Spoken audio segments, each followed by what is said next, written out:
عزیز طلباء و طالبات السلام علیکم، امید ہے آپ سب خیریت سے ہوں گے۔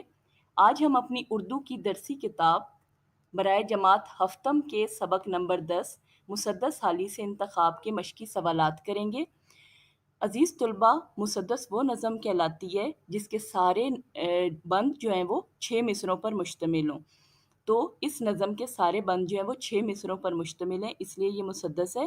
مولانا الطاف حسین حالی نے اس نظم میں اسلام کی آمد کے بارے میں بتایا کہ نبی پاک صلی اللہ علیہ وآلہ وسلم کی آمد کے ساتھ ہی اسلام کی روشنی پوری دنیا میں پھیل گئی، اور آج ہمیں جتنے بھی ترقیاتی کام نظر آتے ہیں یہ سارے کے سارے ہمارے مسلمان آباء و اجداد کی محنت کی بدولت ہے، یعنی ان تمام کاموں کی بنیاد جو ہے وہ ہمارے آباء و اجداد نے رکھی تھی۔ سوال نمبر 1 ہے، دئی ذیل سوالات کے مختصر جوابات دیں۔ پہلا سوال ہے، بتھا کے پہاڑوں سے گھٹا اٹھنے سے کیا مراد ہے؟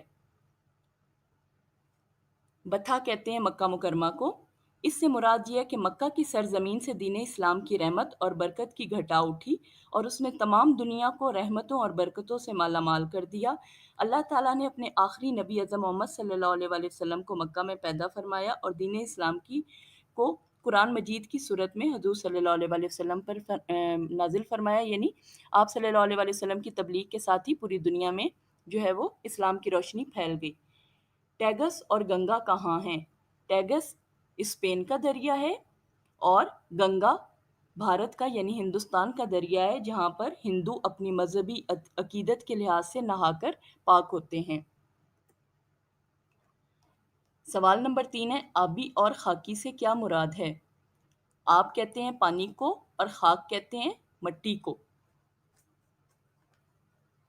آبی سے مراد پانی کی مخلوق اور خاکی سے مراد خشکی کی مخلوق ہے۔ اگلا سوال ہے، امیوں سے کون لوگ مراد ہیں؟ امیوں سے مراد عرب کے وہ لوگ ہیں جو لکھنا پڑھنا نہیں جانتے تھے، لیکن انہوں نے اسلام کی برکت سے ساری دنیا میں اپنا لوہا منوایا۔ عرب اور عجم سے کیا مراد ہے؟ عرب وہ تمام ممالک جہاں عربی زبان بولی جاتی ہے، اور عجم سے مراد وہ تمام ممالک ہیں جہاں غیر عربی بولتے ہیں، یعنی عربی نہیں بولی جاتی، جیسے ایران ہے وہاں پر فارسی بولی جاتی ہے، اور عرب جیسے سعودی عرب وغیرہ ہیں تو وہاں پر عربی زبان بولی جاتی ہے۔ ڈوبتی ناؤ کو سنبھالا دینے کا کیا مطلب ہے؟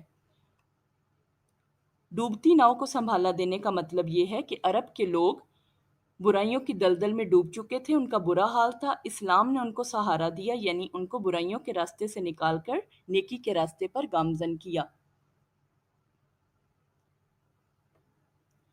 توحید مطلق سے کیا مراد ہے؟ توحید یعنی اللہ تعالیٰ کو ایک ماننا۔ توحید مطلق سے مراد ہے کہ سب غیر خداؤں کو چھوڑ کر بتوں کی پوجا سے منہ موڑ کر خدائے پاک کی عبادت کی جائے، یعنی اللہ تعالیٰ کی ذات کو صرف اور صرف ایک مانا جائے۔ اگلا سوال ہے، بدوں میں نیکیوں کا غلغلہ ہوا، اس کی وضاحت کریں۔ عرب ایک جاہل قوم تھے، یعنی انہیں بدو بھی کہا جاتا تھا، وہ ہر قسم کی برائی میں ملوث تھے۔ حضرت محمد صلی اللہ علیہ وآلہ وسلم نے اسلام کی روشنی سے ان کی جہالت کی تاریکی کو مٹایا، یوں جہالت ختم ہو گئی اور ہر طرف ان کی طرف نیکیوں کا چرچا عام ہونے لگا۔ آتش کدوں میں جلنے والی آگ افسردہ ہو گئی، اس کا کیا مطلب ہے؟ آتش کدوں میں جلنے والی آگ افسردہ ہو گئی، اس کا مطلب یہ ہے کہ جب اسلام کی روشنی زمانے میں پھیلی تو بہت سے لوگ دائرہ اسلام میں داخل ہو گئے۔ وہ لوگ جو آگ کی پوجا کرتے تھے اب اللہ تعالیٰ کی عبادت کرنے لگے، انہوں نے آگ کی پوجا چھوڑ دی، اور اس طرح آگ کی پوجا کرنے والوں کی عبادت گاہیں جو ہے وہ بالکل ویران ہو گئی تھیں، یعنی مساجد آباد ہو گئیں۔ خاک اڑنا ایک محاورہ ہے، اس کا کیا مطلب ہے؟